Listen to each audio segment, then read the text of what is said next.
Hello नमस्कार साथियों, आप सभी का स्वागत करते हैं फिक्स टारगेट 2.0 परिवार के एक और नई क्लास में। जितने भी बच्चे बिहार या फिर भारत के किसी भी यूनिवर्सिटी से ग्रेजुएशन फर्स्ट सेमेस्टर में हैं, आप साइंस संकाय के स्टूडेंट्स हैं, कॉमर्स संकाय के स्टूडेंट्स हैं या फिर बच्चे आर्ट्स संकाय के स्टूडेंट्स हैं, अगर आप लोगों ने एईसी पेपर फर्स्ट में एमआईएल हिंदी सब्जेक्ट को रखा है तो आप सभी बच्चे क्लास को ध्यान से देखिएगा। अभी हम लोग एमआईएल हिंदी का बच्चे यूनिट नंबर फर्स्ट पढ़ रहे हैं। यूनिट नंबर फर्स्ट में 2 चैप्टर है, जिसमें हम पहला चैप्टर कर रहे हैं और पहला चैप्टर का आज ये आखिरी यानी कि 10वां क्लास होगा। इससे पहले ऑलरेडी मैंने 9 क्लास ले रखा है। अगर आप लोगों ने क्लास नहीं देखा है तो डिस्क्रिप्शन में आपको लिंक मिल जाएगा, आप लोग वहां से सभी क्लास को जरूर देख लीजिएगा। इसके बाद देखिए तो आज की जो क्लास रहने वाली है आपका अनुवाद टॉपिक से रिलेटेड है, जिसमें बच्चे हम लोग देखेंगे कुछ अंग्रेजी के वर्ड्स जिसका आपको हिंदी बताना है और फिर कुछ हिंदी के वर्ड्स जिसका आपको अंग्रेजी बताना है। आप प्रीवियस ईयर क्वेश्चंस वैसे देखे होंगे तो आपको ये आइडिया लग गया होगा कि 2 से 3 क्वेश्चंस तो कुछ इस प्रकार से निश्चित पूछे जाते हैं और आपको बस ध्यान से आज के इस क्लास को कर लेना है। ये 2 से 3 नंबर आपके कंफर्म हो जाएंगे। 50 क्वेश्चंस मैं आपको कराऊंगा, ज्यादा लंबा क्लास नहीं जाने वाला है, बस आपको ध्यान से देखना है। चलिए बच्चे हम लोग बारी बारी से सभी प्रश्नों को देखते हैं। एक बार आप लोगों ने सेशन को शेयर नहीं किया है तो अपने सभी दोस्तों को शेयर कर दीजिए ताकि सारे बच्चे क्लास को ज्वाइन करें और बेहतरीन तैयारी कर सके। सेशन को लाइक नहीं किया बच्चे, लाइक कर लेना और चैनल पर नए हैं तो आप भी सब्सक्राइब करके नोटिफिकेशन बेल को ऑन कर लीजिएगा ताकि डेली शाम को ये 8 बजे आपको क्लास मिल सकेगी। अब आइए बारी बारी से हम सभी वर्ड्स को देखते हैं। जैसे कि देखिए सबसे पहला वर्ड्स क्या है। सबसे पहला वर्ड से बच्चे गवर्नर। गवर्नर को हिंदी में हम लोग क्या कहते हैं तो कहोगे गुरुजी राज्यपाल कहते हैं। गवर्नर को क्या कहते हैं? राज्यपाल। चलिए तो आप लोग कमेंट करके बताइएगा बच्चे बिहार का राज्यपाल अभी वर्तमान में कौन है, फटाफट से आप लोग कमेंट करके बताइए। तो चलिए इसके बाद अगला नंबर जो है, अगला नंबर क्या है तो आपका सुपरिटेंडेंट है। सुपरिटेंडेंट को हम लोग हिंदी में कहते हैं नियंत्रक। क्या कहते हैं बच्चे? आप कहोगे सर नियंत्रक कहते हैं सुपरिटेंडेंट को। इसके बाद है आपका फॉर्मल। फॉर्मल का हिंदी क्या होता है तो आप कहोगे सर औपचारिक। क्या होता है बच्चे? तो आप कहोगे सर औपचारिक होता है। इसके बाद देखिएगा अगला नंबर है फोर्टनाइटली। फोर्टनाइटली का हिंदी क्या होता है? आप कहोगे सर पाक्षिक। फोर्टनाइटली का क्या होता है? पाक्षिक होता है। ये सारे वर्ड्स और इसके अर्थ नोट करते जाइएगा आप लोग। वैसे पीडीएफ मैं डलवा दूंगा टेलीग्राम पर, वहां से भी आप लोग डाउनलोड कर सकते हैं। अगला नंबर है गैजेट। गैजेट को हिंदी में हम लोग राजपत्र कहते हैं बच्चे। क्या कहते हैं? राजपत्र कहते हैं गैजेट को। चलिए आगे देखेंगे। अगला नंबर है आपका इमोर्टल।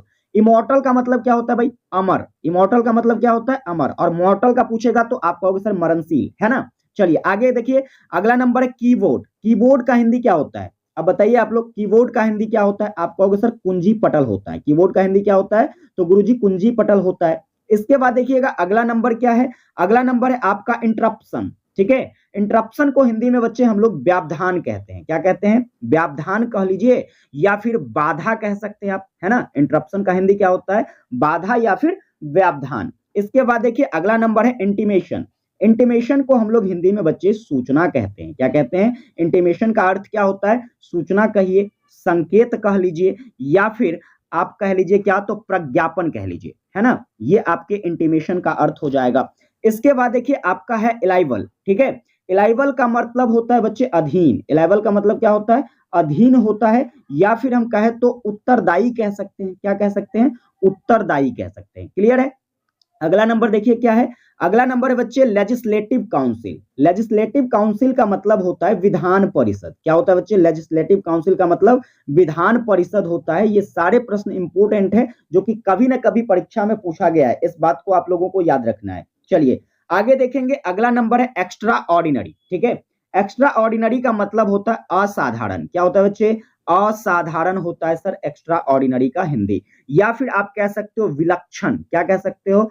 विलक्षण कह सकते हो। चलिए आगे देखेंगे हम लोग। तो अगला नंबर है आपका एक्सटेंशन। एक्सटेंशन का हिंदी क्या होता है? एक्सटेंशन का हिंदी बच्चे विस्तार होता है। क्या होता है? एक्सटेंशन को हिंदी में हम लोग विस्तार कहते हैं या कह लीजिए तो आप प्रसार कहेंगे या कह लीजिए तो आप आयाम कहेंगे। ठीक है, कोई भी ऑप्शन में आए तो आप आराम से कर सकते हो।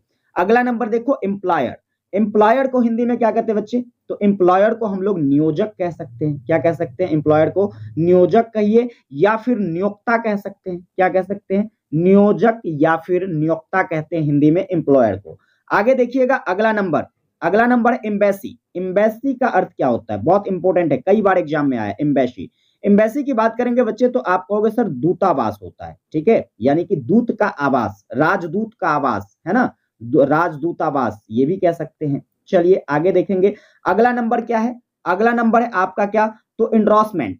ठीक है, इंडोर्समेंट की बात करें बच्चे, तो इंडोर्समेंट का मतलब होता है समर्थन। क्या होता है इंडोर्समेंट का मतलब? आप कहोगे गुरुजी समर्थन होता है, या फिर आप इसको अनुलेख कह सकते हैं। क्या कह सकते हैं? इंडोर्समेंट का मतलब अनुलेख भी होता है, या हम कहें तो आप इसका जो है अर्थ पृष्ठांकन भी कह सकते हैं। क्या कह सकते हो बच्चे? पृष्ठांकन। ठीक है, पृष्ठांकन कहिए, पुष्टि कहिए। ठीक है, ये सारे अर्थ आपके इंडोर्समेंट का हो जाएगा। चलिए अगला नंबर क्या है? अगला अगला देखो, कहते हैं डिक्लेरेशन। डिक्लेरेशन का मतलब क्या होता है बच्चे? घोषणा, है ना। जैसे कि क्वेश्चंस पर डिक्लेरेशन लिखा रहता है कि नहीं। तो आपके डिक्लेरेशन का अर्थ क्या हो गया? घोषणा कहिए, या फिर आप कह सकते हो प्रख्यापन। क्या कह सकते हो बच्चे? प्रख्यापन कह सकते हो। अगला नंबर देखो क्या है? अगला नंबर है डिस्पैरिटी। डिस्पैरिटी का मतलब क्या होता है? विषमता। डिस्पैरिटी का मतलब बच्चे विषमता कह लीजिए, या फिर आप कह सकते हो सर असमानता होगा। क्या होगा? असमानता होगा। ठीक है, अगला नंबर है एस्टेब्लिशमेंट। एस्टेब्लिशमेंट का अर्थ तो सब बच्चा जानते होंगे कि स्थापना होता है गुरुजी, है ना। एस्टेब्लिशमेंट का मतलब क्या होता है? स्थापना। आगे देखना अगला नंबर क्या है? अगला नंबर है फंडामेंटल। फंडामेंटल का भी अर्थ आप लोग जानते होंगे, मौलिक होता है। फंडामेंटल का क्या अर्थ होता है बच्चे? आप कहोगे गुरुजी मौलिक होता है फंडामेंटल का अर्थ, है ना। या फिर आप मूलभूत कह सकते हो। क्या कह सकते हो? मूलभूत कह सकते हो, आप आधारभूत कह सकते हो। सभी फंडामेंटल के अर्थ है। ठीक है, अगला नंबर है गैजेटेड ऑफिसर। गैजेटेड ऑफिसर का मतलब क्या होगा? जैसे कि गैजेट का मतलब मैंने आपको राजपत्र बताया था, वैसे ही यहां पर क्या हो जाएगा? तो राजपत्रित अधिकारी हो जाएगा बच्चे। क्या हो जाएगा? आप कहोगे गुरुजी राजपत्रित अधिकारी हो जाएगा। ठीक है, इसको नोट कर लीजिए। आगे देखना अगला नंबर क्या है? अगला नंबर क्या है आपका? फाउंडेशन। फाउंडेशन का अर्थ क्या होता है बच्चे? आप कहोगे गुरुजी फाउंडेशन का मतलब होता है नींव। क्या होता है? नींव कह लीजिए, या फिर आप इसे शिलान्यास कह सकते हैं। क्या कह सकते हैं? नींव कहिए या शिलान्यास कहिए। अगला नंबर क्या है? डेलीगेट, है ना। डेलीगेट का क्या अर्थ होता है? तो आप कहोगे सर प्रतिनिधि होता है डेलीगेट। ये सब भी बार बार एग्जाम में पूछा जाता है, इसलिए सभी को याद कर लीजिएगा। डेलीगेट का मतलब प्रतिनिधि होता है। आगे चलिए अगला नंबर है एब्जॉर्ब। एब्जॉर्ब का हिंदी क्या होता है भाई? एब्जॉर्ब करना यानी कि अवशोषित करना, है ना। एब्जॉर्ब करना यानी कि अवशोषित करना बच्चे। ठीक है, आगे देखना अगला क्या है आपका? तो अगला नंबर है आपका अकाउंटेंट।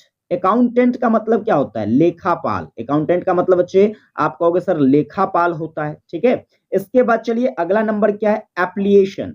एप्लीएशन का मतलब बच्चे निबंधन होता है। क्या होता है? आप कहोगे सर एप्लीएशन का मतलब होता है निबंधन, है ना। या फिर आप कह सकते हो संबंधन। क्या कह सकते हो? संबंधन भी कह सकते हो, निबंधन कहिए, संबंधन कहिए। अगला नंबर देखो अलाउंस है ना। अलाउंस का मतलब बच्चे भत्ता होता है ना, भत्ता। ठीक है, वेतन भत्ता जानते हो ना, अलाउंस यानी कि भत्ता। चलिए आगे देखना अगला नंबर क्या है? एक्साइज। एक्साइज का अर्थ क्या होता है बच्चे? एक्साइज का अर्थ होता है, यहाँ पर एक्सरसाइज नहीं है, एक्सरसाइज का मतलब व्यायाम होता है, इस बात को याद रखिएगा। यहाँ पर एक्साइज है, एक्साइज का मतलब होता है उत्पाद शुल्क। क्या होता है बच्चे? आप कहोगे सर उत्पाद शुल्क होता है एक्साइज का मतलब। चलिए अगला नंबर क्या है? अगला नंबर है ब्राउचर। ब्राउचर का मतलब क्या होता है बच्चे? ब्राउचर का मतलब होता है विवरणी का। क्या होता है? आप कहोगे सर विवरणी का होता है। ठीक है, चलिए इसको नोट कर लीजिए। आगे बढ़ेंगे हम लोग। अगला नंबर है हैंडीक्राफ्ट। हैंडीक्राफ्ट का क्या मतलब होता है? हैंडी, हैंड मतलब हाथ, यानी कि हस्तकला। क्या होता है बच्चे? आप कहोगे सर हस्तकला होता है हैंडीक्राफ्ट का मतलब। आगे देखना अगला है ग्लॉसरी। ठीक है, ग्लॉसरी का मतलब क्या होता है? शब्दकोश, है ना, जहां पर शब्दों का भंडार होता है, शब्दकोश। ठीक है, आगे चलेंगे अगला नंबर देखना। अगला नंबर है पार्लियामेंट। पार्लियामेंट का हिंदी क्या होता है भाई? संसद। सभी लोग जानते होंगे ये सब, है कि नहीं। पार्लियामेंट का अर्थ क्या होता है? संसद होता है। अब बताओ ऑथ का क्या अर्थ होता है? ऑथ, ऑथ मतलब होता है शपथ। क्या होता है बच्चे? ऑथ का मतलब होता है शपथ। चलिए अगला है रिप्रेजेंटेशन। रिप्रेजेंटेशन को हिंदी में क्या कहते हैं बताइएगा फटाफट से। आप कहोगे सर निरूपण कहते हैं। क्या कहते हैं? निरूपण कह लीजिए, या फिर कह लीजिए प्रतिनिधित्व। क्या कह लीजिए? प्रतिनिधित्व। चलिए आगे देखेंगे अगला नंबर क्या है आपका? अगला नंबर है नियोगेशन। नियोगेशन का मतलब क्या होता है? नियोगेशन बातचीत, है ना। नियोगेशन का मतलब बच्चे बातचीत कह लीजिए, समझौता वार्ता कह लीजिए, है ना। समझौता वार्ता कह सकते हैं आप, है कि नहीं। चलिए आगे देखेंगे अगला नंबर क्या आपका? अगला नंबर डायरेक्टिव। डायरेक्टिव का मतलब क्या होता है? डायरेक्टिव, डायरेक्टर, आदेश, है ना। डायरेक्टर देता है आपका डायरेक्टिव। ठीक है, आदेश। आगे देखो अगला है एक्सेप्टेंस। एक्सेप्टेंस का मतलब एक्सेप्ट करना, स्वीकृत करना, यानी कि स्वीकृति। क्या होगा बच्चे? स्वीकृति हो जाएगा यहाँ। ठीक है, एक्सेप्टेंस का मतलब। अगला है टेंडर। टेंडर का मतलब क्या होता है? आप कहोगे सर टेंडर का मतलब निविदा होता है। टेंडर का मतलब क्या होता है? निविदा। चलिए आगे देखेंगे अगला नंबर क्या है? कॉन्फिडेंशियल। कॉन्फिडेंशियल का मतलब तो आप कहोगे सर गोपनीय होता है। कॉन्फिडेंशियल का मतलब क्या होता है? गोपनीय होता है। चलिए आगे देखेंगे, अगला नंबर क्या है? कैजुअल। अगला नंबर क्या है बच्चे? कैजुअल का मतलब क्या होता है? आकस्मिक होता है। कैजुअल का मतलब आकस्मिक, ठीक है। चलो आगे देखना, आगे क्वेश्चंस पूछा जाता है सेक्शन। सेक्शन का अर्थ क्या होता है? तो अनुभाग होता है। सेक्शन का अर्थ क्या होता है बच्चे? अनुभाग होता है। एक्ट मतलब अधिनियम होता है। एक्ट का मतलब क्या होता है? आप कहोगे सर अधिनियम होता है। एक्ट का मतलब अधिनियम, ठीक है। अगला फॉरवर्डिंग। फॉरवर्डिंग का मतलब क्या होता है भाई? अग्रेशन, आगे बढ़ाना, है ना, अग्रेशन, फॉरवर्डिंग। चलिए आगे देखो, अगला नंबर क्या है? अटेस्टेशन। अटेस्टेशन का मतलब क्या होता है? अटेस्टेशन का मतलब होता है बच्चे साक्ष्यांकन, है ना। क्या होता है? साक्ष्यांकन। जैसे नहीं करते हो कि डॉक्यूमेंट हम अटेस्ट कर दिए हैं, है कि नहीं, तो अटेस्टेशन, साक्ष्यांकन।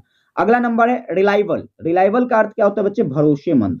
रिलायबल का मतलब क्या होता है? भरोसेमंद होता है, ठीक है। अगला देखो रजिस्ट्रार। रजिस्ट्रार का मतलब क्या होता है? आप कहोगे सर कुल सचिव होता है रजिस्ट्रार का मतलब, है ना। रजिस्ट्रार का मतलब क्या होता है? तो कुल सचिव होता है। इसके बाद है अब्स्ट्रैक्ट। अब्स्ट्रैक्ट का मतलब बच्चे क्या होता है? सार। अब्स्ट्रैक्ट का मतलब सार, ठीक है। चलिए आगे देखना, अगला नंबर क्या है? सेकंड लास्ट, जो कि आपका एडवाइस। एडवाइस का मतलब तो सभी लोग जानते होंगे, ठीक है, क्योंकि आप लोग तो एडवाइस देने में बड़ा माहिर है, सलाह देने में बड़ा माहिर है। इसके बाद अपेंडिक्स। अपेंडिक्स का मतलब बच्चे होता है परिशिष्ट। क्या होता है? अपेंडिक्स का मतलब परिशिष्ट होता है। तो टोटल जो क्वेश्चंस अभी मैंने आपको कराए ये 50 क्वेश्चंस है बच्चे। कितने क्वेश्चंस है? 50 क्वेश्चंस मैंने अभी आपको कराए हैं। आपको बस ये 50 वर्ड मीनिंग याद कर लेने अंग्रेजी के, ठीक है, जिसका मैंने अर्थ भी बता दिया आपको, और जिस टाइप से एग्जाम में क्वेश्चंस आता है मैंने आपको सेम उसी प्रकार से बताया है। अब देखो यहाँ पर आप सोच रहे होंगे कि गुरुजी इसका क्वेश्चन कैसे बनाया जाएगा, तो उस पर भी थोड़ा सा चर्चा कर लेते हैं। जस्ट लाइक बात करते हैं, आपसे क्वेश्चंस पूछेगा कि एक्ट का अर्थ होता है ना। एक्ट का क्या होता है? एक्ट का हिंदी अनुवाद होता है। एक्ट का हिंदी अनुवाद होता है। अब आपके सामने ऑप्शन होगा, क्या आपके सामने बच्चे ऑप्शन होगा, जैसे कि मान लीजिए आपका अनुभाग होगा, है ना, अनुभाग। इसके बाद मान लीजिए अधिनियम होगा, है ना, अधिनियम होगा। इसके बाद देखना तो जैसे कि मान लीजिए आपका वार्ता दे देगा यहाँ, है ना, वार्ता दे देगा। जैसे मान लीजिए ऑप्शन दे देगा आपका क्या? तो कुल सचिव दे देगा, ठीक है। कुछ इस प्रकार से 4 ऑप्शन है। अब आप लोग कमेंट करके बताइएगा कि इस गुरुजी इसमें आंसर क्या सही हो जाएगा। तो सभी बच्चों का जवाब होगा सर ऑप्शन नंबर बी को टिक कीजिए तो फटाफट से, क्योंकि अभी तो आप पढ़ाए हैं एक्ट माने अधिनियम होता है कि नहीं। तो यहाँ पर ऑप्शन नंबर क्या हो जाएगा? बी हो जाएगा। तो कुछ इस प्रकार से आपके पेपर में क्वेश्चन पूछा जाएगा। मैं उम्मीद कर सकता हूं कि आप लोगों को आज की क्लास, जो ये छोटी सी क्लास रही है, ये काफी हेल्पफुल लगा होगा, और आप लोगों से पूरा भरोसे के साथ मैं कह सकता हूं कि इस क्लास को आप बहुत ज्यादा सपोर्ट दीजिएगा।